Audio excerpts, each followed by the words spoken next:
मी जोपर्यंत शिबिरे करत होतो 2008 पर्यंत, तोपर्यंत कुणीही मला विचारत नव्हतं किंवा शिबिर करायला गेलो तर 6-6, 7-7 आम्ही डॉक्टर एका खोलीत राहायचो. आमची सोय होत नसे. मी आणि माझ्याबरोबर रागिनी मॅडम आहेत आमच्या स्वतःच्या पैशातनं 1999 ते 2008 आमची इच्छा आहे समाज कार्य करण्याची आणि आदरणीय बाबांनी आम्हाला असं करण्यासाठी सांगितलं होतं. आम्ही करत होतो. 2008ला आगंतुक मला पद्मश्री मिळालं. त्यासाठी काही मी अर्ज केला नव्हता, पण मिळालं. आणि त्यानंतर आमची 5 स्टार सोय झाली. म्हणजे आम्हाला राहायला, खायला, प्यायला चंगळ झाली. त्याचा फायदा निश्चित झाला आणि कामही जास्त करता आलं. तोपर्यंत अडीअडचणीमध्येच आम्ही हे सगळं काम करत होतो. पण हे काम का सुरू केलं किंवा हे स्वप्न बघा, स्वप्न जगा कसं आलं? मी पद्मश्री झाल्यानंतर मला लगेच लोक बोलवायला लागले, भाषण करायला या. इथे ही व्याख्यानमाला आहे, तिथे ती व्याख्यानमाला आहे. आणि तुम्हाला माहिती आहे की समजा पद्मश्री जरी झालो तर माझ्या मेंदूमध्ये सगळे विषय एका दिवशी जाणार आहेत का? नाही. तुम्हाला माहिती आहे की तुम्ही सगळ्यांचा आता 2-1.5 दिवस झाला ऐकताय. प्रत्येकाचा विषय वेगळा. ते तुमच्या डोक्यामध्ये इथून जो बोलतो त्याच्यातलं 10% ते 15% तुमच्या डोक्यात जातं, 85% जात नाही. मग मला कसं येणार? असं मी सांगितलं की नाही मी येणार नाही भाषण करायला. ते लगेच म्हणायचे मुंबईमध्ये बाहेरच्या माणसाला घाटी म्हणतात. आणि एक घाटी आहे, स्वतःला शहाणा समजतोय, याला काय येतंय? म्हणजे एकतर मी योग्यतेने सांगितलं की मला ह्याच्याची योग्यता नाही आहे, मी येऊ शकत नाही. पण तरी टीका. आणि ठरवलं हां ठीक आहे जाऊया भाषण करायला. मी म्हणलं येतो चला. आणि तुम्हाला माहिती आहे की एखादा कुठलाही विषय असेल तर तो आपण जगलो असेल तर बोलण्याला अर्थ असतो. जगलो नसेल तर त्या थेअरीला आपण वर्गात शिकवतो त्याला काही अर्थ नाही असं मला नेहमी वाटतं. आणि तिथं जाऊन एक मी थेरॅटिकल भाषण दिलं आणि ते भाषण देत असताना एक चूक झाली ज्यामुळे पुन्हा मला भाषण द्यायला जावं लागलं. आणि ते माझं आयुष्यातलं दुसरं भाषण होतं, स्वप्न बघा आणि स्वप्न जगा. तर त्या वसंत व्याख्यानमालेत मी असं सांगितलं होतं की आजीने मला विचारलं भाषण संपल्यास, तुम्ही माझी कधी ऐकले असेल कॅसेट, त्याच्यात खालून एक मला पत्र आलं. त्याच्यात त्यांनी मला विचारलं होतं की नेहमीसाठी डोळे चांगले कसे ठेवायचे. आणि तोपर्यंत मी विज्ञानाचाच पुरस्कर्ता होतो, आजही आहे. मी सांगितलं की आपल्या डोळ्यामध्ये अश्रू येतात, ते अश्रू आपल्या डोळ्याची काळजी घेतात, नवीन असं काही करण्याची गरज नाही. आजीबाई उठल्या, त्या मला म्हटल्या मला वाटलं तुला काही येत असेल, तू पद्मश्री झालास तरी तुला काहीच कसं येत नाही. म्हणजे पहा, पद्मश्री झाल्यानंतर विज्ञानाच्या पलीकडे यायला पाहिजे असं त्या आजीबाईचं मत. म्हणजे काय? तिच्या मनातलं मला आलं पाहिजे. तर मी मग सांगून टाकलं की आजीबाई थंड पाण्याने डोळे धुवा सकाळ आणि संध्याकाळ. हे बघा कसं असतं, माणूस जर मोठा असेल तर त्यांनी बोललेलं छापून येतं. माझं का छापलं गेलं? पद्मश्री झाल्यामुळं, तात्याराव लहानेमुळं नाही. छापून आलं नवाकाळला दुसऱ्या दिवशी, थंड पाण्याने डोळे धुवावेत, पद्मश्री डॉक्टर तात्याराव लहाने, त्याचा फोन नंबर फलाना फलाना फलाना. आल्यानंतर मग मी पण ती पहिली बातमी माझी मोठी आलेली आयुष्यातली ती कापली, दवाखान्यात लावली, खुश झालो. मोठी बातमी आली, तात्याराव लहाने नाव आलं. कोणालाही असं वाटतं आपलं नाव यावं, तसंच माझं आलं होतं. मी लावून टाकलं ते नाव. पण ते 2 दिवसानंतर थोडं वाईट वाटलं का लावलं ते. फोन यायला सुरू झाले, तुम्ही तात्याराव लहाने का? म्हणलं हो. ते थंड पाण्याने डोळे धुवायला सांगितलं. म्हणलं हो सांगितलं. ते थंड पाणी फ्रीजरमध्ये ठेवायचं का खाली ठेवायचं? म्हणलं कठीणच आहे, कुठेही ठेवा. पुन्हा फोन यायचा, साहेब त्याचं तापमान किती ठेवायचं? म्हणजे प्रत्येकाने थर्मामीटर घेऊन फिरायचं का? आणि मला असं वाटलं की आता आपलं भाषण चुकलं. आणि थोडे दिवसांनी ते स्वप्न बघा आणि स्वप्न जगा अशी व्याख्यान मला दादरला आहे, ती लायब्ररीत भरते तिथल्या. त्यांनी मला बोलवलं. म्हणलं दादरला आहे ना? मी येतो म्हटलं. का? दादरलाच ते मग तिथं गेलो मी आणि विचारलं, अरे ते वसंत व्याख्यानमालेत कोण कोण होतं? तर 500 लोकांनी हात वर केला आणि लगेच म्हटले, साहेब ते थंड पाण्याने आम्ही डोळे धुतो ना. कारण अशा ठिकाणी जाणारी जी लोक आहेत तेवढीच ठरलेली असतात, सगळीच येत नाही.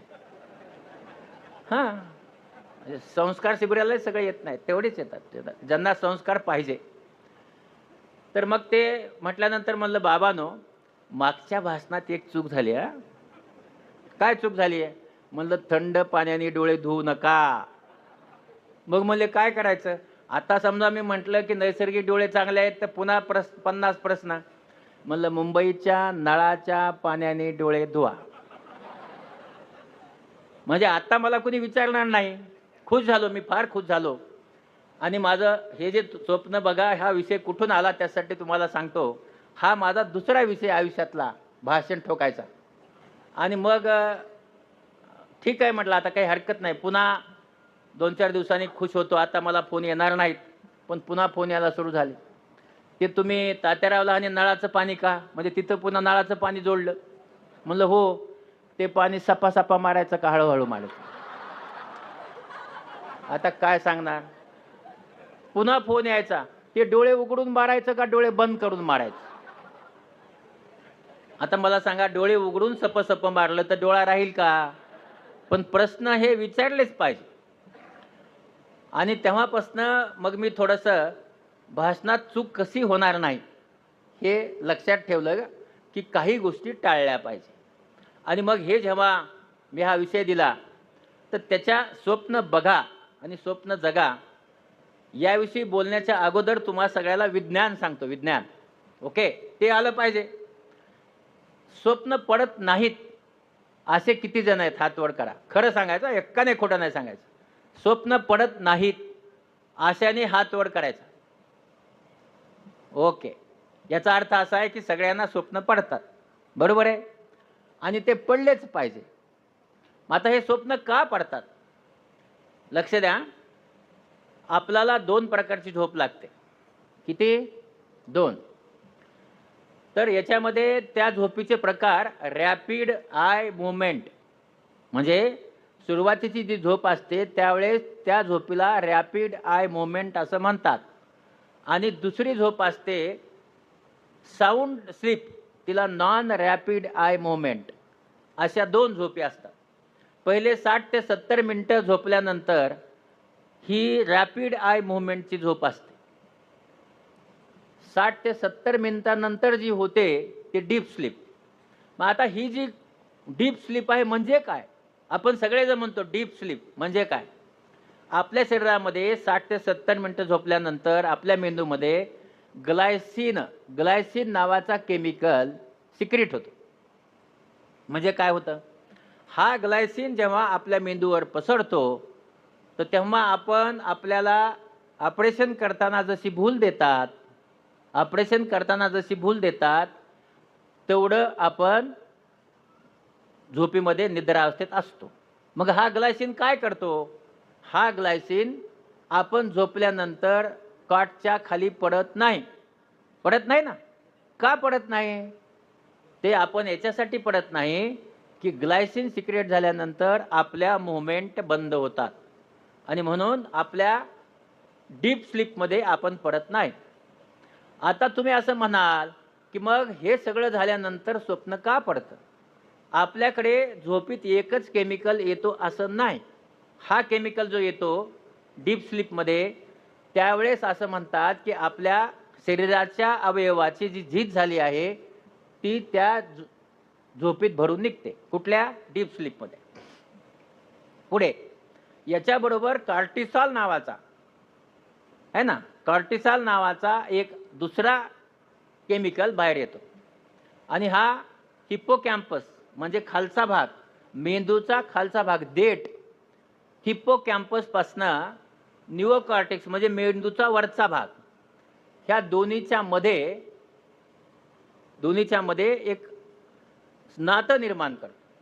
आणि हे नातं जेव्हा निर्माण होतं तर असं म्हणतात की हा जो कॉर्टिसॉल येतो तो आल्यानंतर आपला मेंदू जो झोपला निद्रेत तर तो कधी कधी याच्यामुळे इनिशिएट होतो. आणि इनिशिएट झाल्यामुळे ज्यांना भीती बघा कुणाला स्वप्न पडतात, ज्यांना भीती वाटते, अँक्झायटी आहे, ज्यांना कुठल्या तरी गोष्टीचं डिप्रेशन आहे, कुठली तर गोष्ट होत नाही आहे, म्हणजे जीवनामध्ये मोठे मोठे प्रॉब्लेम आहेत, अशा लोकांना स्वप्न पडतात. म्हणजे कुठले पडतात, कधी पडतात? आपण असं सांगतो की झोपल्याबरोबर स्वप्न पडलं की ते खरं असतं आणि सकाळी पडलेलं स्वप्न साखर झोपेतलं खरं नसतं. हे बघा, आपल्याकडे पडणारे 75 जे स्वप्न आहे, 75% हे स्वप्न थोडेसे अँक्झायटी देणारे, भीतीदायक स्वप्न असतात. आणि नाईटमेअर्स काही लोकांना पडतात आणि बाकीचे जे स्वप्न पडतात हे न भीतीदायक असे स्वप्न असतात. स्वप्न 2 प्रकारचे आहेत. एक डीप स्लीपमध्ये पडणारं स्वप्न आणि एक जागेपणी म्हणजे अर्धवट जागेपणी पडणारं स्वप्न. ते कसं स्वप्न पडतं? तर एखादी गोष्ट पूर्णपणे आपल्याला बघायला मिळते आपल्या मेंदूमध्ये. ते डीप स्लीपमधलं स्वप्न आहे, की पूर्ण दिसते. आणि आपण जेव्हा डीप स्लीप आपली संपते, तेव्हा आपल्याला थोडं-थोडं दिसतं, आहे ना? एका मुलीने ढकलूनच दिलंय, कुठं काय असंच झालंय, मग आपल्या मुलाने थोबाडीत मारली, म्हणजे असं चांगलं दिसतच नाही, असंच काहीतरी दिसतं. आपण तळ्यावर गेलो आणि खाली पडतोय, आहे ना? पुढून आता काहीतरी मोठं वादळ आलंय, आपण वादळात घुसलोय आणि आता आपला पाय घसरलाय, आपण विहिरीत आहे, आपला कुणीतरी दगड घातलाय. अशा प्रकारचे एक असे छोटे-छोटे चुटकुले हे आपल्याला जागेपणी पडत असतात. म्हणजे जेव्हा डीप स्लीप संपते, ग्लासिनचा इफेक्ट संपतो तेव्हा. तर हे असे 2 स्वप्न पडतात. आता तुम्ही मला म्हणाल, की तुमच्या विषयावर स्वप्न बघा आणि स्वप्न जगा आहे, तर कुठलं स्वप्न बघायचं? म्हणजे खोल खोल ह्याच्यात गेलेलं बघायचं का साध्या झोपेमध्ये गेलेलं बघायचं? हे दोन्हीही स्वप्न बघायचे नाही. हे स्वप्न बघण्यासाठी मी बोलत नाही आहे. मी जे बोलत आहे, आपल्या आयुष्याचं स्वप्न बघण्यासाठी बोलत आहे. मग हे कसं बघायचं? तर आयुष्याचं स्वप्न बघत असताना आपण ठरवलं पाहिजे, की काय स्वप्न आहे? स्वप्न आदर्श आहे. आपण कुठलातरी एक आदर्श आपल्यासमोर ठेवायचा आहे आणि तो आदर्श आपला जगायचा आहे. तर तो आदर्श जर आपण जगत गेलो, तर आपण त्याच्यात त्या स्वप्नामध्ये यशस्वी होणार आहात. आणि पुढे जाऊन आपण काय केलं पाहिजे? तर स्वप्न बघितले तरच मोठे होऊ का? हो. जर स्वप्न बघणे म्हणजे काय?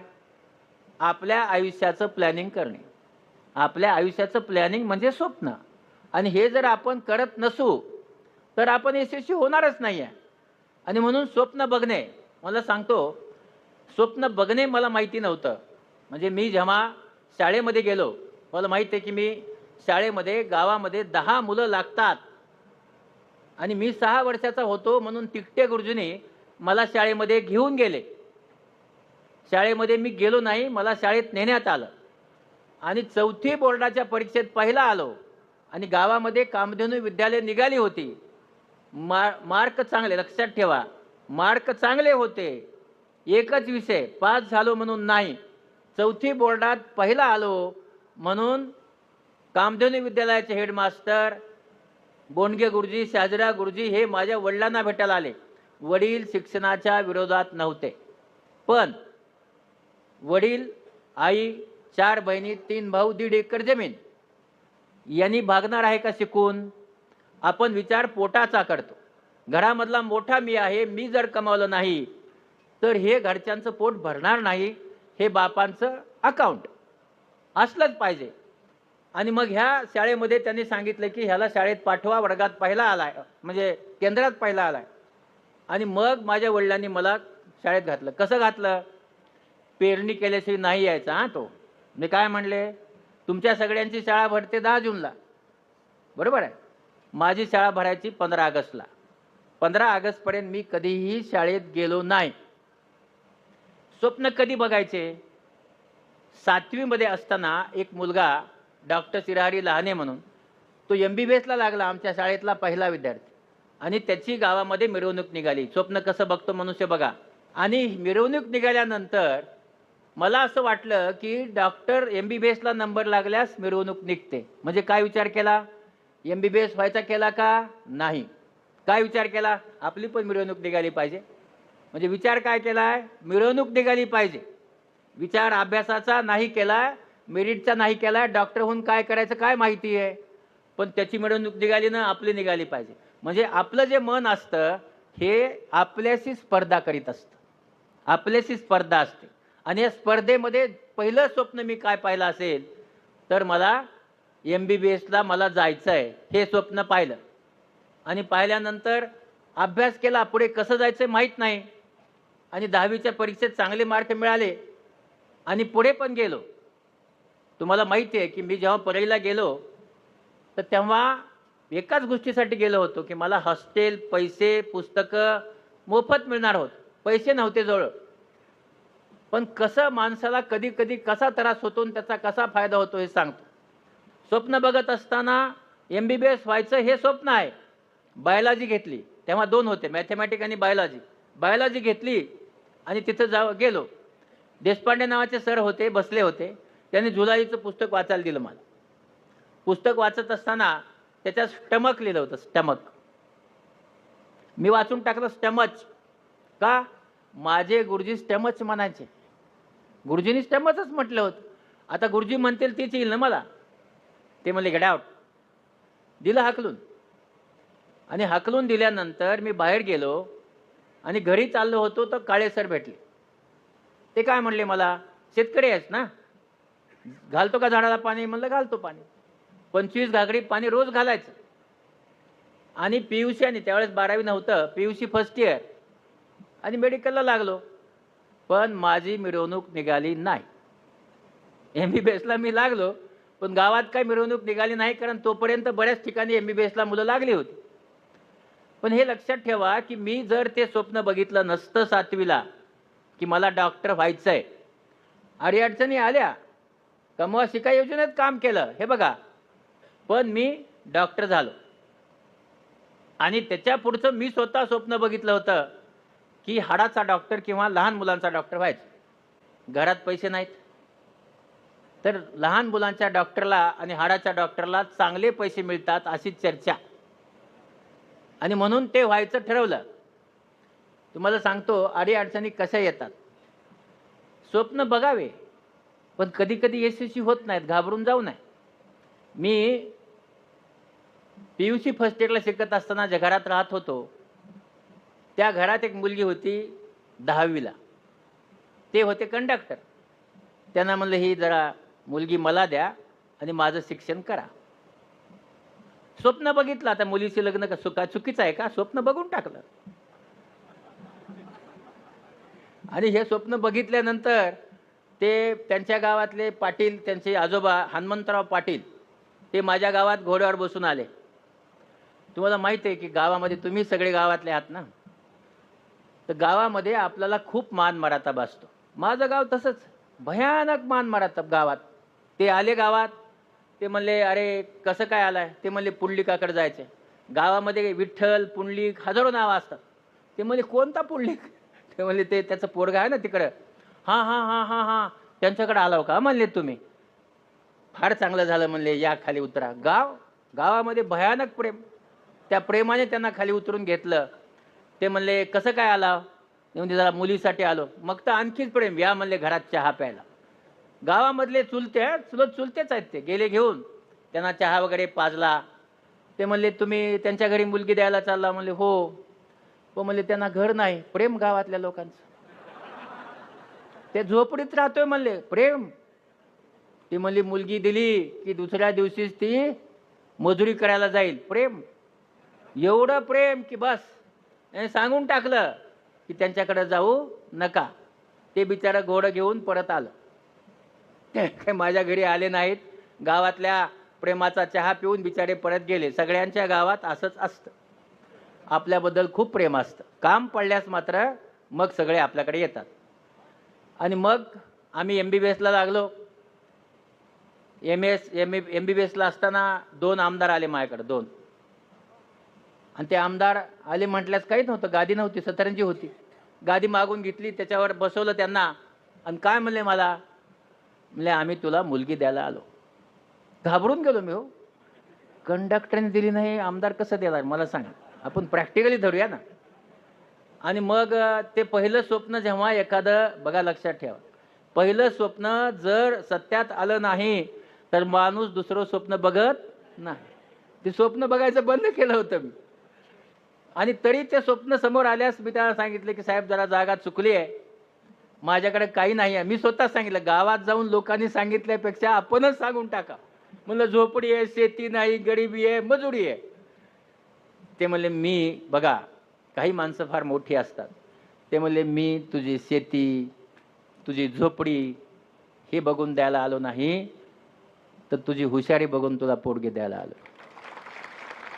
लक्षात ठेवा, जर तुम्ही चांगले मार्क घेतले आणि जर तुम्ही हुशार असाल, चांगल्या ठिकाणी गेलात, तर चांगल्या मुलीचे मायबाप तुमच्याकडे येतात. जर तसं केलं नाही तर मुलीच्या मागं लागावं लागतं मिळण्यासाठी, अडचणी असतात. आणि मग स्वप्न न बघता ते स्वप्न माझं पूर्ण झालं. इथं काही बघितलं नव्हतं मी, झालं पूर्ण.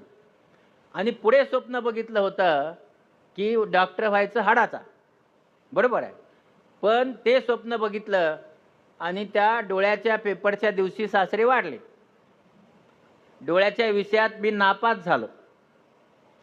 आणि पहा, हाडाचा डॉक्टर व्हायचं, लहान मुलांचं व्हायचं, पैसे मिळत नाहीत, तिथे हाऊसपोस्ट मिळत नाही, नापास झाल्यामुळे 3% कटतात. आणि इकडे 700 रुपये मिळणार आहे, म्हणून मी डोळ्याचा डॉक्टर झालो. हे बघा कसं आहे की ते तुम्हाला मला सांगायचं आहे. स्वप्न बघत असताना मला IASच व्हायचं आहे किंवा IPSच व्हायचं आहे असे स्वप्न बघू नका. आलं लक्षात? थोडे ब्रॉड स्वप्न बघा, म्हणजे 10-12 ध्येय असावे. आपल्याकडे काय आहे, आपण कुणी लहान ध्येय ठेवतच नाही. सगळ्यांचे ध्येय काय, मला IAS व्हायचं आहे, IPS व्हायचं आहे, डॉक्टर व्हायचं आहे. पण ह्या सगळ्यांनाच कसं शक्य आहे, हे शक्य नाही. आणि म्हणून लहान जरी गोष्ट असेल तर त्याचंही आपण ध्येय ठेवलं पाहिजे. आणि म्हणून आपण एखाद्या ध्येय आपला जर साध्य झालं नाही तर त्याच्यासाठी आपण स्वतः डिप्रेशनमध्ये जायची गरज नाही. कारण सगळे ध्येय जर साध्य झाले तर भारतातले 140 कोटी लोक IAS होतील का ते? हे शक्य नाही आहे. आणि म्हणून आपण सगळेजण जेव्हा एखाद्या ध्येयाचा विचार करतो, हे ध्येय 1, 2, 3, 4 असे ठेवा, पायऱ्या ठेवा. आणि पहिली पायरी गाठा आणि मग हळूहळू वरच्या पायऱ्यावर जा. ते बरेच जण आहेत की पोलीस होतात, पुन्हा PSI होतात, पुन्हा DYSP होतात, हळूहळू परीक्षा देत पुढे जातात. तर तसं जर आपण आपलं ध्येय ठेवलं तर मी डोळ्याचा डॉक्टर झालो. आणि तुम्हाला सांगतो, पुढे जाऊन अंबाजोगाईला मी नोकरी करत होतो वगैरे तुम्हाला सांगत नाही. पण कसं असतं माणसाच्या आयुष्यात, जेव्हा एखादं स्वप्न, मी काय पाहिलं स्वप्न की एक चांगली खाजगी प्रॅक्टिस करायची. माझं स्वप्न होतं अंबाजोगाईत खाजगी प्रॅक्टिस करायची आणि घरी सगळ्यांना मदत करायची, बहिणीचे लग्न करायचे आणि भावाला शिकवायचे. विठ्ठल जो माझा छोटा भाऊ आहे त्याला मी पहिलीत घातलंच नाही, डायरेक्ट दुसरीत घातलं होतं. आणि तो पहिलीत गेलाच नाही. त्यांनी इथं भाषण केलं, तुम्हाला माहिती असेल स्वप्न कसं असतं. तो जेव्हा MA झाला तेव्हा त्याला PG करायचं होतं, PG म्हणजे सुपर स्पेशालिटी. माझं किडनी बदललं होतं म्हणून त्याला व्हायचं होतं युरोलॉजिस्ट. परीक्षेमध्ये पास झाला, मेरिटमध्ये आला आणि मी त्याच्यात लिहून टाकलं प्लॅस्टिक सर्जरी. हे बघा कसं असतं, स्वप्न बघत असताना आपल्या भोवताली बघा आपण पुढे जाऊन काय करणार आहोत. तर माझं त्याचं स्वप्न असं होतं माझं की विठ्ठलनी लातूरमध्ये जर जायचं असेल तर तिथं प्लॅस्टिक सर्जन नाही आहे. युरोलॉजिस्ट असेल तर किडनी ट्रान्सप्लांट तिथं होऊ शकत नाही, आजही होत नाही. तर एवढ्या सोयी करणं शक्य नाही. पण प्लॅस्टिक सर्जन इंडिपेंडेंट ब्रँच आहे, त्याने तिथं करावं म्हणून प्लॅस्टिक सर्जरी घेतलं. विठ्ठल मला 6 महिने बोलला नाही, 6 महिने.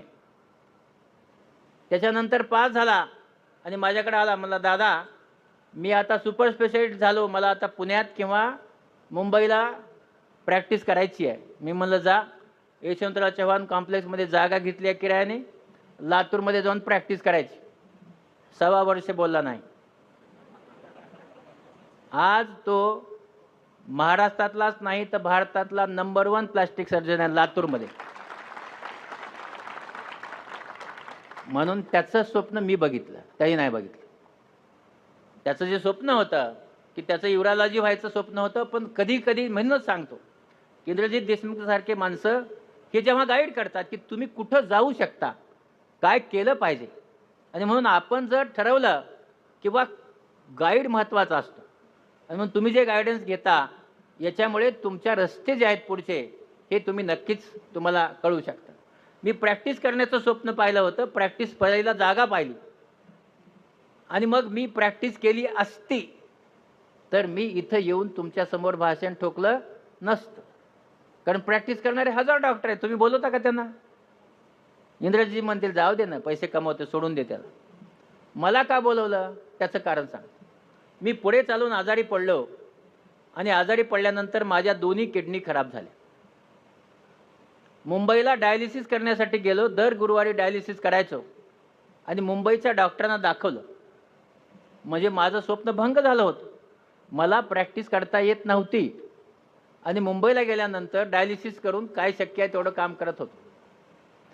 हे करत असताना तिथल्या डॉक्टरांना दाखवलं मी, बॉम्बे हॉस्पिटलच्या. त्यांनी पाहिलं होता बरोबर आणि दुसऱ्या दिवशी बोलवलं आणि गेल्यास त्यांनी मला सांगितलं की तुम्ही किती जण आहात? म्हणलं 4 बहिणी, 2 भाऊ, आई वडील, 2 मुली, 1 मुलगा, बायको, सासू आहे म्हणलं आता, कारण नवरा तिचाही मेला होता. त्या सगळ्यांना सांभाळायचे. म्हणलं मोठा तुमचा कुटुंब मोठं आहे? म्हणलं हो. म्हणले तुम्ही LIC काढा. मला सांगा, डॉक्टरकडे गेल्यास LIC काढा सांगतात का? सांगितलं. म्हणलं का? एखादं वर्ष जगाल म्हणले तो. मग मी 94 मध्ये LIC काढलं, 43,000 रुपये दिले. पैसे नव्हते, 7,000 पगार मित्राचे घेतले. एकच वर्ष ना, पुन्हा 25 लाख बायकोला मिळतील. स्वप्न बघितलं. हां, स्वप्नाशिवाय काही होत नाही बाबांनो. ते स्वप्न, बायकोला पैसे मिळतील म्हणजे मेल्यास शिवाय घालणार नाही. आधी नेहमी तर घालतेच, पण मेल्यास नाही घालायचं. आणि पुन्हा ऑक्टोबरमध्ये गेलो, ते हप्ता आला होता भरायचा. जाऊन त्यांनी बघितलं. म्हणलं कसं आहे? मग हां ठीक आहे, औषधं चालू ठेवा म्हटले. पण म्हणलं सर ते तुम्ही म्हटले होते की मी ते राहणार नाही आहे. हां हां. म्हणले आता एवढंच वर्ष आहे. म्हणलं ते हप्ता भरायचा सर. हे शेवटचा हप्ता म्हणले, पुन्हा भरायची गरज नाही. मग दुसरा हप्ता भरला आणि थोडे दिवसांनी मला जे काही अडचणी होत्या शरीरातल्या निघून गेल्या आणि किडनी बदलता येतं असं त्यांनी सांगितलं. बघा, किडनी बदलता येतं म्हटल्यानंतर माझी आई वडील, भाऊ बहीण, बायको, लेकरं, नातेवाईक 40 लोकांचा जथ्था जमला, आमची किडनी घ्या. आज आपण पाहतो कुणी किडनी द्यायला तयार नाही. तेव्हा तर किडनीबद्दल ज्ञान नव्हतं 95 मध्ये. आणि मग ह्या सगळे भांडणं कसे सोडवायचे? सगळ्यांची किडनी मॅच करायची. 41 किडनी मॅच केल्या. किती? 41. एवढे सगळे लोक मागं किडनी द्यायला. आणि त्याच्यातली सगळ्यात चांगली बसेल ती घ्यायची. तर सगळ्यात चांगली आईचीच बसणार आहे ना. आईचीच बसली, मॅच झाली किडनी. तो दिवस मी माझा वाढदिवस म्हणून साजरा करतो. कारण माझा वाढदिवस लिहिलेला नाही आहे. माझा वाढदिवस म्हणजे ज्या दिवशी मी शाळेत गेलो त्या दिवशी तिकटे गुरुजींनी मी जन्मलो असं ठरवलं आणि त्यांनी माझा जन्म 24 जूनला जन्म झाला असं टाकून दिलं की ह्या दिवशी मला हा भेटला. 24 जूनला मी शाळेत गेलो, त्या दिवसा माझा वाढदिवस आहे. त्याच्या मागं 6 वर्ष जायचं, कुठंही येऊ. त्याला जे 63ला शाळेत घातलं, मागे गेले 6 वर्षे आणि त्याच्यात माझा 57चा जन्म करून टाकला. कधी झाला मला माहीत नाही. आईला विचारलं, ती सांगते तुझा महाशिवरात्रीच्या दिवशी जन्म झाला. आता ती महाशिवरात्री कधी होती हे मला माहिती नाही, पण मी 12 फेब्रुवारी हा माझा जन्मदिवस साजरा करतो. आईची किडनी मॅच झाली. पुढे किडनीचं बघा आयुष्य कसं बदलतं. स्वप्न बदलले पाहिजे बघा, पण बदलायची तयारी ठेवा. नाही तर माझं हेच स्वप्न आहे असं म्हणून धरून बसू नका. मग ते स्वप्न बघत असताना माझी आईला किडनी देण्यासाठी जेव्हा घेऊन गेले तेव्हा चिब्बर नावाचे डॉक्टर काय म्हटले, हम आपका गुर्दा निकालने वाले. तिला काय कळणार आहे, बिना शिकलेली. ती म्हणली हे बघ तू काय म्हणाला मला काही कळत नाही. माझी आई अंजनाबाई ती पुन्हा खतरनाक. अरे काय मला काही कळत नाही म्हणले. ते ऐक माझं. त्याचा हात धरला आणि सांगितलं ऐक. माईचा हात आहे शेतात काम केलेला. त्या बिचाराचं मनगट जिवंत राहिली बरी गोष्ट आहे. तिने सांगितलं मला भूल दे, एक किडनी काढून घे, तात्याला लाव. आणि जर ती किडनी चालली नाही, चलते का नाही बघ, चालली नाही तर दुसरी किडनी काढून घेऊन लाव. जेव्हा आई असं म्हणते आपला मुलगा जगावा, आपला मुलगा जगावा म्हणून आज आई जेव्हा असं म्हणते तेव्हा डोळ्यामध्ये अश्रू तर येतातच, पण माणसाचे सगळं आयुष्य बदलतं. तेवढ्यावर नाही थांबली माझी माय. ऑपरेशन झालं, दुसऱ्या दिवशी किडनी बदलून मी त्या आयसोलेटेड घरामध्ये असतो इन्फेक्शन होऊ नये म्हणून. ती म्हणली कुठे आहे? ती म्हणली आहे तिकडे, चांगला आहे. खोटं बोलता म्हणले तुम्ही, मला दाखवा. विठ्ठल नाही सांगितलं आहे काही काळजी करू नको माय? नाही म्हणली मला दाखवा. तेव्हा बेंबीपासनं ते पाठीपर्यंत कट करून, म्हणजे हे पूर्ण बरगडी कट करून, तेव्हा स्कोपी नव्हतं ना, मोठं काढावं लागायचं. माईला 166 टाके पडले होते. त्या 166 टाक्यावर असा हात धरला शेतकरी आणि मला भेटायला आली. मी काचेतनं तिला असा हात केला आणि तिचे काही दुखऱ्या भागावरचे हात गळून पडले. तिला वाटलं मी जे केलं ते कृत्यकृत्य झालं. आणि या प्रसंगाने की माझ्या दोन्ही किडनी काढून घ्या किंवा एवढे सगळे टाके असताना मला भेटायला येणं, यांनी माझ्या मनात संपूर्ण बदल झाला. टाकायचं, पैसे कमवायचे वगैरे वगैरे गेला निघून. आणि मला असं वाटलं की ही माता, माझी आई जी शिकलेली नाही आहे, ती एवढा मोठा त्याग करते, मग आपण काय केलं पाहिजे. आणि त्या दिवशी मी ठरवलं, मला यांनी सांगितलंच होतं डॉक्टरने की पुढच्या वर्षी तुम्ही राहणार नाही. हे घरच्यांनाही माहिती होतं, कारण विठ्ठल बेशुद्ध पडला होता. आणि त्यानंतर मी ठरवलं की आपलं आता काही नाही राहिलेलं, दुसरा जन्म आहे, या जन्मात काहीतरी केलं पाहिजे. आणि मग तेव्हा काही स्वप्न बघता येत नव्हती. सामाजिक काम वगैरे इंद्रजित देशमुख सारखे कोणी मला मित्र नव्हते. पण नशिबाने मला बाबा आमटेंनी बोलवलं आणि 71 पेशंटचं एक डोळ्याचं ऑपरेशन झालं होतं, दुसऱ्या डोळ्याचं करायचं होतं. आणि संशोधन वाचलं, त्याच्यात असं लिहिलं होतं की 35% लोक ऑपरेशन नंतर आंधळे होतात. म्हणजे 71 मधले 25 आंधळे होणार. पण मी आणि रागिनी तिथे गेलो, या लोकांचे 2 दिवस ऑपरेशन केले, 1 महिना आनंदवनात राहिलो. आपल्याला सांगतो, आम्ही तो रिसर्च बदलला. आम्ही आतापर्यंत 5600 ऑपरेशन केले आहेत कुष्ठरोग्यांचे, एकही अंध नाही, एकही, नॉट अ सिंगल. आम्ही पद्धती बदलली आणि तेव्हा बाबांची आमची भेट झाली. आणि त्यामुळे बाबांचा जेव्हा आशीर्वाद मिळाला, तिथून पुढे आम्ही सामाजिक काम करायला सुरू केलं. हे बघा, आयुष्यामध्ये गुरु असावाच लागतो. कुणीतरी मार्गदर्शक नसेल तर काय करायचं हे आपल्याला समजत नाही. आणि आपलं सांगतो, आजपर्यंत जसं तुम्ही आता ऐकलं, महाराष्ट्रामधला कुठलाही असा तालुका किंवा जिल्हा नाही आहे की ज्या जिल्ह्यामध्ये आणि तालुक्यामध्ये आम्ही गेलो नाही आणि पेशंट तपासले नाही.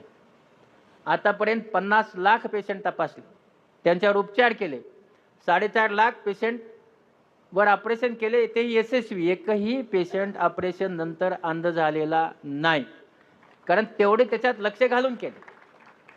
आणि म्हणून आपल्याला सांगतो, आज किडनी बदलून मला पुढच्या 12 तारखेला 29 वर्ष होणार आहे. 12 फेब्रुवारी. किडनी बदलल्यानंतर मनुष्य जिवंत राहतो 15 वर्ष. मी 29 वर्ष जिवंत राहिलो. रोज 14 तास तरी काम करतो, कॅम्पमध्ये जास्त करतो, पण तरी मग जिवंत का राहिलो ते तुम्हाला सांगायचं. एक आहे विज्ञान, ज्यांनी किडनी बदलली, पण विज्ञानाचं 15 वर्षाचं आयुष्य असतं. हे पुढचं 14 वर्षाचं आयुष्य जे आहे ते एकतर माझी आई, तिचे आशीर्वाद, आणि हे जे 4.5 लाख पेशंट आहे ज्यांचे ऑपरेशन केले. लक्षात ठेवा, आपण जेव्हा दुसऱ्याच्या कामी येतो तेव्हा तो जाताना तुम्हाला आशीर्वाद देऊन जातो. हे जे 4.5 लोकांचे आशीर्वाद आहेत, हे आशीर्वाद विज्ञानाच्या पलीकडे जाऊन काम करतात. त्याचं मी उदाहरण आहे. आणि 29 वर्षे किडनी बदलल्यानंतर अगदी ठणठणीत चांगला तुमच्यासमोर उभा आहे, याचं कारण आहे आशीर्वाद.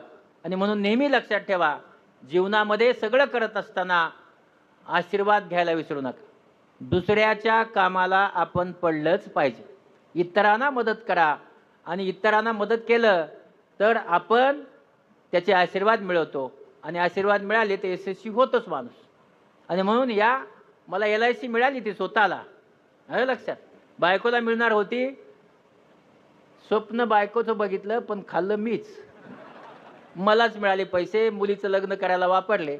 म्हणून हे नेहमी लक्षात ठेवा की आपण जर दुसऱ्याच्या कामी पडलो, यश येच, येत नाही असं नाही, येतच. पण स्वप्न बघत असताना आपण जे स्वप्न बघणार आहोत ते कसे स्वप्न आहेत हे लक्ष द्या. आणि असे स्वप्न बघा की जे स्वप्न तुम्हाला जगता येतील. आम्ही काय स्वप्न बघितलं, असं काही बघितलं होतं का की आम्ही एवढं काही सामाजिक काम करू? नाही बघितलं.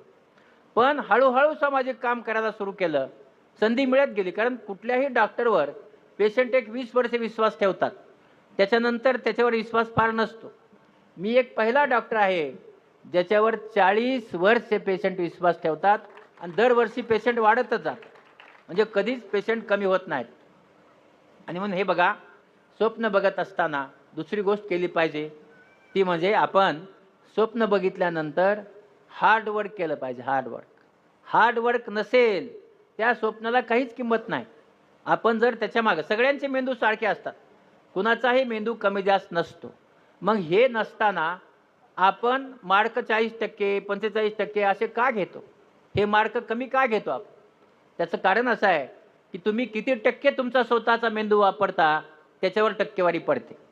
तुम्ही जर 40% वापरला 40%च पडणार आहे, 50% वापरला 50%च. पण लक्षात कसं ठेवायचं, अभ्यास कसा करायचा, याच्यामध्ये तुम्हाला सांगतो, जे विद्यार्थी आहेत त्यांना मला सांगायचं आहे की बाबांनो, नियोजन करा, अभ्यासाचं नियोजन करा.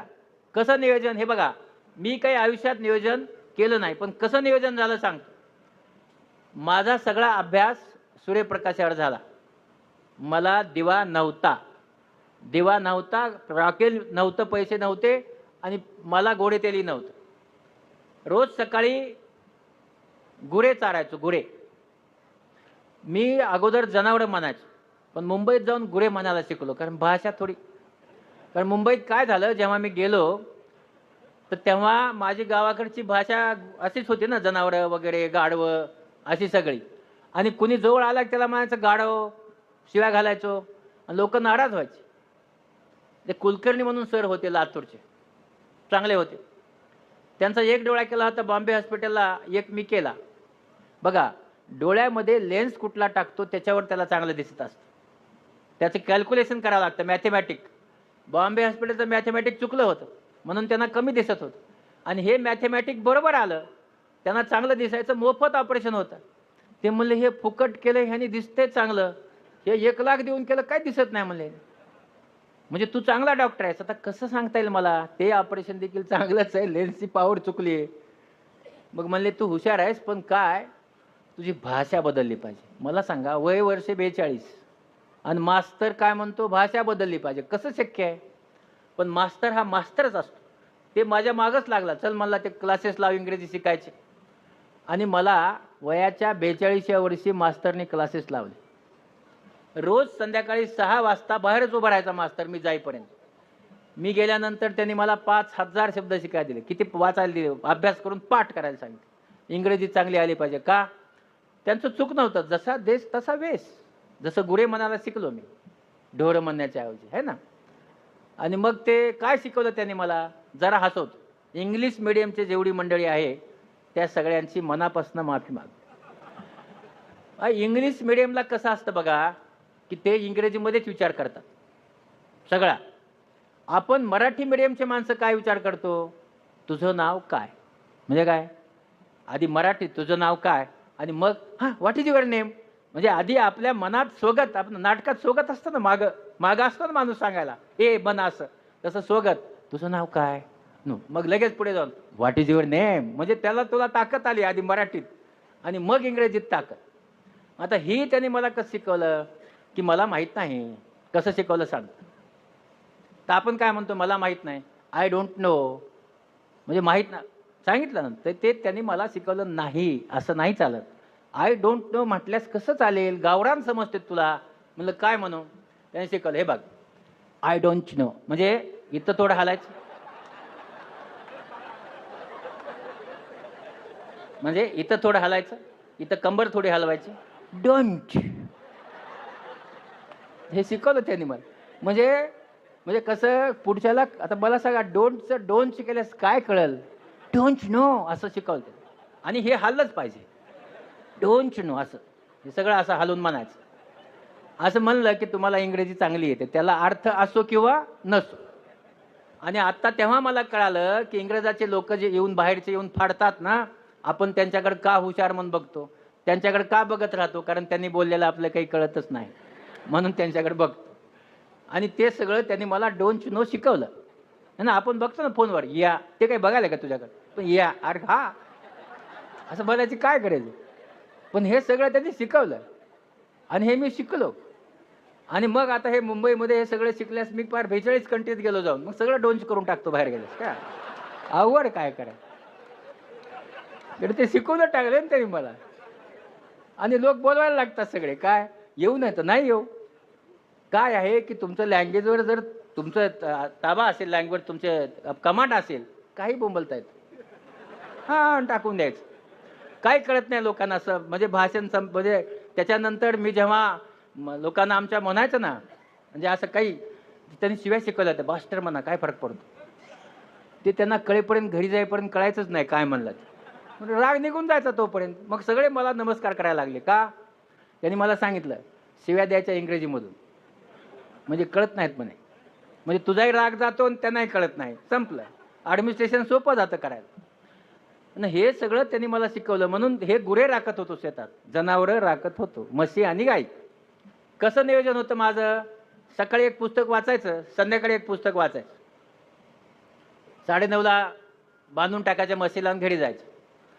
बघा हे पुस्तक वाचत असताना नेहमी लक्षात ठेवा की तिथे तुमचं जे एकाग्रता आहे ही खूप असते, लक्षात राहतं तुमच्या.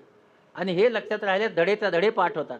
हे कसं झालं, एक चिंगी महिन्याची झाली नाही तोच एक धडा होता, तो मी पाठ करून टाकला. मग मास्तरनी मला सांगितलं, तो काय करत होतं, मला धडा पाठ करत होतो मन म्हणे. मी म्हटला धडा सगळा. मग त्यांनी सगळ्या 7 वर्गाला बोलवलं, बघा म्हणे ह्याला धडा पाठ आहे. म्हणजे काय झालं, माझं म्हशीमागचं हार्डवर्क सगळ्या पब्लिकली गेलं की हो. कसं गेलं, कसं गेलं, मी आहे म्हशीच्या मागं आणि आता काय करतोय, सगळ्या हुशार पोऱ्या समोर जाऊन धडा म्हणतोय. का म्हटला, कारण तिथे जे आहे की वृक्षवल्ली यामा सोयरे वनचरे, तुकाराम महाराजांनी म्हटले, काय वृक्षवल्ली आहे, काय नाही तिथं दुसरं काय सोयरे धायरे काय नाही आहे. आणि मग एकांतात अभ्यास होतो. लक्षात कसा ठेवायचा, एकदा एक पान वाचलं आणि डोळा बंद करून ते पुन्हा आठवायचं. आठवल्यानंतर 15% लक्षात राहतं. किती? 15. कसं होईल परीक्षेत, पुन्हा जेव्हा आठवल्यानंतर मनन करणे म्हणतो आपण याला, पुन्हा ते पान दुसऱ्यांदा वाचा. जेव्हा दुसऱ्यांदा वाचाल तेव्हा 60% ते पान लक्षात राहतं. म्हणजे काय, तुमच्या भाषेत सांगायचं सांगतो, एकदा पान डोळ्याखालून घातले म्हणजे रॅम मेमरी. रॅम रॅम कळतो ना सगळ्याला, रॅम कळतो ना, रॅम.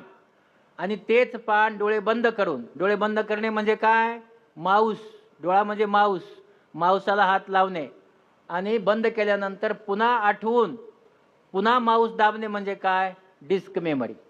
दुसऱ्यांदा वाचता तेव्हा डिस्क मेमरी होते, पहिल्यांदा वाचता तेव्हा रॅम मेमरी होते. रॅम मेमरी झोपीत निघून जाते. तुम्हाला सांगितलं ग्लायसिन सिक्रेट झालं, मेमरी संपून जाते जुनी, आलं लक्षात. त्यामुळे सगळे डिस्कमध्ये घाला आणि डिस्कमध्ये घालण्यासाठी दुसऱ्यांदा वाचा. आणि म्हणून नियोजन करा. दुसरी गोष्ट सातत्य. आपण कधी करतो अभ्यास, आपलं स्वप्न लयच मस्त असतं, 99% मार्क घ्यायचे, गणितात 100%. अभ्यास 2 महिने जवळ आली परीक्षा की मग अभ्यासाला सुरू. म्हणजे तोपर्यंत आपलं काही नियोजन स्वप्न आहे का नाही, स्वप्न बघितलंय, मेहनत कधी, शेवटच्या दिवशी. कसं स्वप्न साकार होईल, जर स्वप्न बघितलं तर सातत्याने अभ्यास करा. सातत्याने अभ्यास केला तर ते स्वप्न यशस्वी होणारच आहे. पण आपण तसं करत नाही. आपण हळूहळू त्याच्या मागं लागतो आणि शेवटच्या ह्याच्यात आईने उठवलं नाही तर म्हणतो आईने उठवलं नाही आहे ना, मला ह्यांनी उठवलं नाही, असं सगळं करत राहतो. तसं करू नका. पण अभ्यास जर केला, हे बघा, नियोजन, सातत्य, मनन आणि इच्छाशक्ती आणि त्याच्यानंतर प्रयत्न. काय प्रयत्न, लिहून बघा, लिहून, पुस्तक बंद करून लिहून बघा. आणि ते जर लिहून बघितलं तर तुम्ही कसं लिहू शकता हे तुमच्या लक्षात येईल. एवढ्या गोष्टी केल्या तर आपल्या आयुष्यामध्ये यश येतच. पुस्तक बंद करून लिहून बघा आणि ते जर लिहून बघितलं तर तुम्ही कसं लिहू शकता हे तुमच्या लक्षात येईल. एवढ्या गोष्टी केल्या तर आपल्या आयुष्यामध्ये यश येतच. साठी खूप मेहनत करावी लागते. आणि मला असं वाटतं स्वप्न बघत असताना मी नेहमी सांगतो, स्वप्न अशी बघा की जी तुम्हाला पेलणार आहेत. पेलली पाहिजे. जी पेलणार नाहीत अशी स्वप्न बघू नका. तर याच्यानंतर तुम्हाला माहिती आहे की मास्तर हा 45 मिनिटं बोलतो, बरोबर आहे. तर बहुतेक 45 मिनिटं झाले असावं आणि तो ग्लायसिन माझ्या डोक्यात सिक्रेट झालेला आहे. तर तुम्हाला 2 गोष्टी सांगून माझं लांबलेलं भाषण संपवणार आहे. तर किती वेळ आहे मला? 5-10 मिनिटं. हां. तर हे बघा, आता जी गोष्ट मी तुम्हाला सांगणार आहे ती गोष्ट होणार नाही आहे. म्हणजे त्याचं स्वप्न मी बघितलंय जे साकार होणार नाही. मला सांगा, म्हणजे जो माणूस ज्याला माहीत आहे स्वप्न साकार होणार नाही तरी बघतो, म्हणजे त्या माणसं काहीतरी गडबड आहे ना मेंदूत, तरी बघितलं सांगतो. तुम्हाला डार्विनचा सिद्धांत माहिती आहे का? काय? शेपटी गेली आणि माणूस झाला. आता याच्यापुढे माणसाचा मागची शेपटी गेली, आता पुढे माणूस असा वाकून जन्मणार आहे, खाली वाकून. नवीन सिद्धांत आहे माझा हा. का? कारण आपण आपला जो मोबाईल आहे, हा मोबाईल असा खाली मानून बघतो 12-12 तास. मग आता पुढचं लेकरू कसं जन्मेल हो? खाली बघणारच ना. डार्विनचा सिद्धांत. हे बघा, तुम्ही मोबाईल वापरणं बंद करणार नाही हे मला माहिती आहे. पण यापुढे 20 वर्षानंतर आपल्या मोडचं संकट कोविड नसून मोबाईल आहे. का सांगतो? मोबाईलबद्दल थोडी माहिती घ्या. मोबाईल हा मायक्रोवेव्ह टेक्नॉलॉजी बनला आहे. मायक्रोवेव्ह माहिती आहे? ज्याच्यामध्ये अन्न ठेवल्यास गरम होतं, त्याला मायक्रोवेव्ह म्हणायचं. त्याच्यामध्ये रेडिओ फ्रिक्वेन्सी वेव्ह वापरली जाते 1.6 वॅट. किती? 1.6 वॅट. आणि ह्या 2 फ्रिक्वेन्स्या 2 पोलवरून 2 फोनवरून जेव्हा येतात त्याला मॅग्नेटिक फील्डनी कॅच केलं जातं. म्हणजे मॅग्नेटिक फील्डनी, मॅग्नेटिक पॉवरनी कॅच केलं जातं. म्हणजे काय? 2 ठिकाणी वेव्ह निर्माण झाल्या, ह्या मॅग्नेटिककडे आल्या आणि त्या आपण घेतल्या. त्या ज्या वेव्ह आहेत, आपण जेव्हा ह्या वेव्ह कानाला लावतो तर त्या वेव्ह चालू असतात आणि त्या आपल्या मेंदूत जातात आणि आपला मेंदूमध्ये 5% कॅन्सरची वाढ झाली आहे. 5%. ज्यांचा मोबाईल वापर 2 तासापेक्षा जास्त आहे अशांच्यामध्ये 5% मेंदूचे कॅन्सर वाढले आहेत. इथला आपला जो भाग आहे हा इथल्या रक्तवाहिन्या फुगतात आणि आपला कान दुखायला लागतो. त्याचबरोबर आपण डोळे सारखे बघत असल्यामुळे ब्ल्यू लाईट आपल्या डोळ्यात जाऊन आपल्या डोळ्यात गेल्यामुळे आपले डोळे कोरडे पडतात आणि चष्म्याचे नंबर, ज्यांचे चष्म्याचे नंबर दरवर्षी थोडे वाढायचे त्याचे -1, -2 ने वाढतात.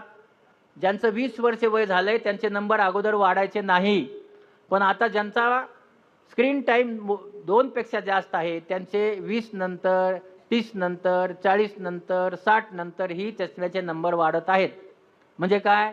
जन्मभर चष्म्याचे नंबर याच्यामुळे वाढत आहेत. त्याचबरोबर हा जो आपला इथे छातीवर ठेवला तर हृदयाला त्रास होतो, कमरेला ठेवला तर किडनीला त्रास होतो. असं म्हणतात की हळूहळू नपुंसकत्व येतं त्याने. आणि हा जो मोबाईल आहे याच्या ज्या वेव्हज आहेत ह्या 16 इंच ते 18 इंचपर्यंत जातात. आणि म्हणून हा मोबाईल बघा वापरायचं सांगतो. हा मोबाईल 16 इंच ते 18 इंच आपल्या शरीरापासून दूर ठेवा. म्हणजे हातात धरा किंवा बॅगमध्ये ठेवा. आपल्या शरीराच्या कुठल्याही खिशामध्ये हा मोबाईल ठेवू नका. एक. दुसरं, सगळ्यांनी ब्लूटूथ लावा. वायरचं ब्लूटूथ जास्त चांगलं, त्याच्यावर ऐका. दुसरं ब्लूटूथ पण चालेल, वायरलेसही चालेल, किंवा स्पीकर फोनवर बोला. Speaker phone. आपला स्पीकर फोनवर बोलायचं नसतं. का?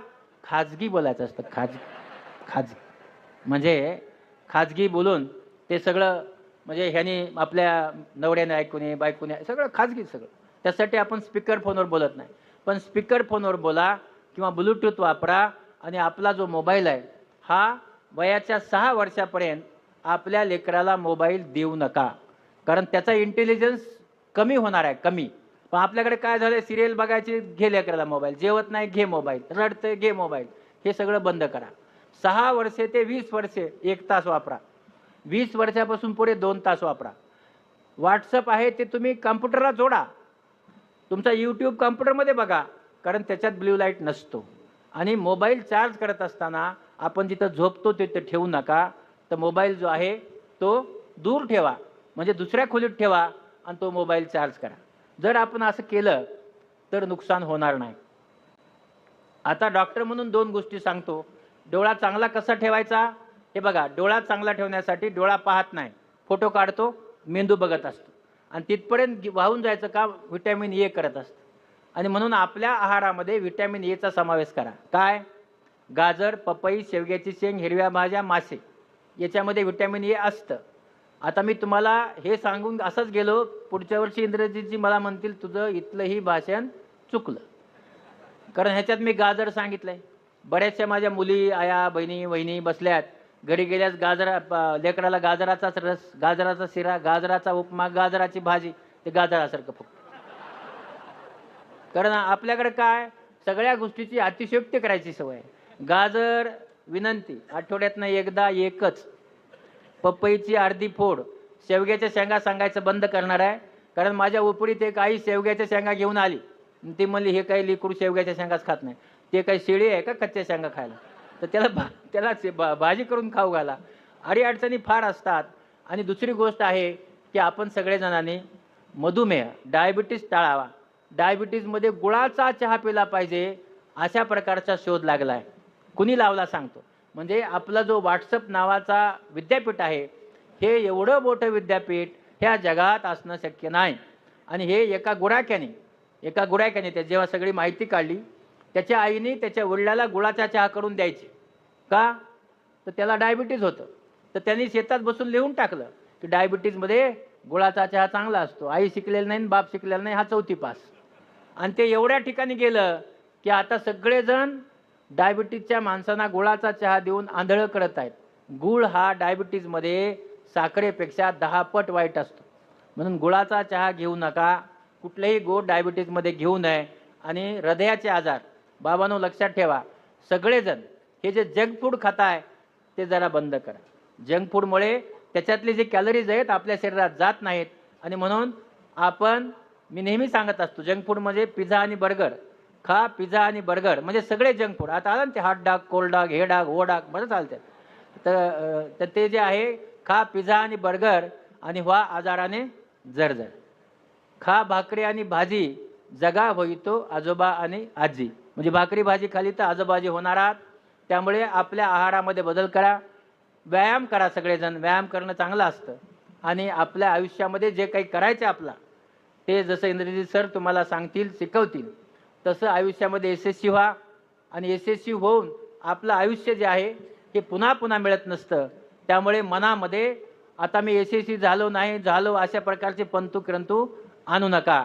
आपण सगळेजण आपल्या या शिवम प्रतिष्ठानसाठी एकदा टाळ्या वाजवून त्यांना अभिनंदन करूया. मी हा प्रयोग माझ्या भाषणाच्या शेवटी रोज करत असतो, प्रत्येक भाषणात. त्याचं कारण तुम्हाला सांग. टाळ्या वाजवायला कोण सांगतं? मेंदू सांगतो का? नाही. हृदय सांगतं? नाही. हात सांगतात? नाही. आपल्यामध्ये मेंदू, हृदय, हात ह्याच्या पलीकडे एक अचाट अशी शक्ती असते, तिचं नाव आहे मन, आत्मा आहे ना. तर तो जो आपलं मन आहे किंवा आपली मानसिक स्थिती आहे, आपलं मन, विचारसरणी म्हणूया किंवा मनाची परिस्थिती, तर ही आपलं मन आहे, ते ठरवत असतं टाळ्या कशा वाजवायच्या.